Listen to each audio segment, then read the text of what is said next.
सुमित्रा जी की यहाँ से लक्ष्मण जी चले तो विचार आया कि कम से कम जा करके अपनी पत्नी उर्मिला से तो मिल लूं।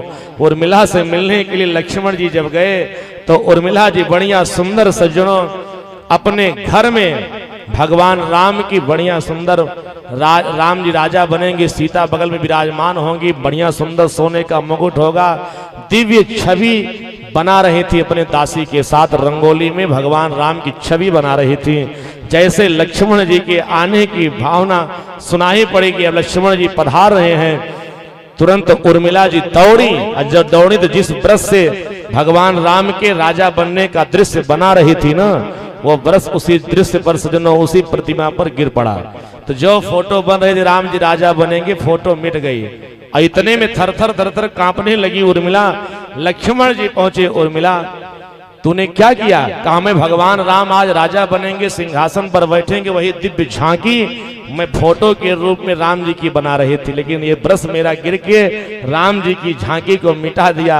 लक्ष्मण जी ने कहा उर्मिला सत्य है कि अब राम जी की वो झांकी दिखेगी नहीं, क्योंकि राम जी 14 वर्ष के लिए जंगल जा रहे हैं और मैं तुम्हारे पास केवल यही बताने के लिए आया हूँ कि मैं भी 14 वर्ष के लिए अब मैं जंगल जा रहा हूँ। जैसे उर्मिला ने सुना कि लक्ष्मण जी 14 वर्ष के लिए राम जी की सेवा में जंगल जाने के लिए तत्पर हैं, संजन कहते सुमित्रा और उर्मिला के नेत्रों से झरझर की असुर की धारा बहने लगी। लक्ष्मण ने कहा उर्मिला तुम क्यों रो रही हो? क्यों तुम्हारे नेत्र से असुर की धारा आ रही है? मैं जंगल जा रहा हूं राम जी की सेवा में, इसलिए। कहा इसलिए मेरे नेत्र से आंसू नहीं निकल रहे हैं। मेरे नेत्र से आंसू तो इसलिए निकल रहे हैं कि जंगल मेरी बड़ी बहन सीता जी को भी जाना पड़ेगा, और सीता ने कभी जंगल के कष्ट जंगल के दुख को सुना नहीं, देखा नहीं। हमारी बड़ी बहन सीता उस जंगल में किस तरह से उस दुख को उस कष्ट को सहेंगी, मुझे आपके जंगल जाने से दुख नहीं, मुझे सीता जी किस तरह से जंगल के कष्ट को सह पाएंगी, इसलिए मुझे दुख हो रहा है। संजन कहते ये वो सजनों रघुवंश का त्याग है कि आज भगवान राम लक्ष्मण सीता जी के साथ जंगल जाने के लिए तैयार हो। बढ़िया सुंदर सन्यासियों का वस्त्र कैकेयी ने मंगा करके राम लक्ष्मण जी को सीता जी को दे दिया।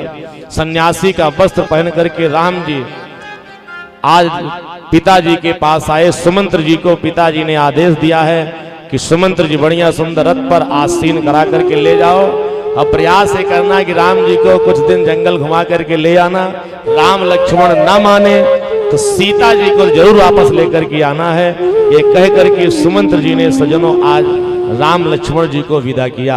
संत जन कहते हैं वरदान मिला था राम को, लेकिन राम जी लक्ष्मण सीता को अपने साथ लेकर के जंगल क्यों जा रहे हैं? बोले भक्तवत्सल भगवान की। ये भी प्रश्न उठता है ना कि राम की वनवास तो केवल राम जी के लिए था, तो लक्ष्मण जी सीता जी क्यों जा रहे हैं? इसका कारण यह है सज्जनों, याद रखना कि अगर देखें तो वनवास में केवल 14 वर्ष के राम को वनवास था, लेकिन कैकेयी जानती थी कि राम जी अकेले वन नहीं जाएंगे। राम जी सज्जनों लक्ष्मण सीता के साथ जाएंगे, इसलिए कुछ महात्माओं का मत यह है कि दूसरे वरदान में कैकेयी ने राम लक्ष्मण सीता तीनों के लिए वनवास मांग लिया था। बोले भक्तवत्सल भगवान की। जरा चौपाई पढ़िए। दूसरे वरदान में कैकेयी ने क्या मांगा था कि तापस बेश विशेष उदासी और 14 बरिस राम बनवासी। 14 बरिस राम बनवासी। 14 वर्ष के लिए राम जी जन जाए, लेकिन तपस्वी का वेश इसका हो राम जी का। अब विशेष भी उपसर्ग लगा है, और शेष माने लक्ष्मण जी, यानी इस वरदान में लक्ष्मण को भी जंगल जाने का वरदान मांगा जा रहा है। और उदासी माने क्या होता है? उ माने उनकी, दासी माने पत्नी, यानी सीता।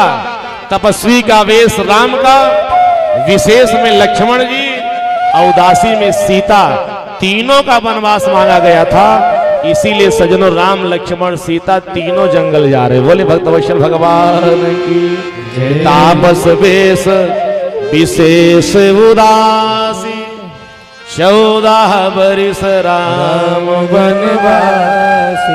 अब भगवान राम सजर रथ पर बैठ करके समुद्र जी के साथ लक्ष्मण सीता के सहित आज अयोध्या छोड़ करके जा रहे हैं। पूरे अवध वासियों को लगा पूरा हमारा आज सज्जनों प्राण चला जा रहा है। सारे अवध वासियों ने कहा जब जहां राम नहीं वहां अयोध्या नहीं, जब राम नहीं तो हम सब क्या करेंगे। अवधवासी सज्जनों सब राम जी के पीछे पीछे चल पड़े। भगवान राम अयोध्या से निकले, रास्ते में पहुंचे तमसा नदी, रात्रि में विश्राम किया। सारे अवधवासी सब सो रहे थे। चुपके से समुद्र जी से कहा कि तुम रथ लेकर के चलो कि अवधवासियों को पता ही न चले कि राम जी किस दिशा में चले गए। और राम जी वहां सजनो तमसा नदी को पार करने के बाद पहुंच जाते हैं श्रृंगवेरपुर। श्रृंगवेरपुर का राजा था निषाद राज गुह।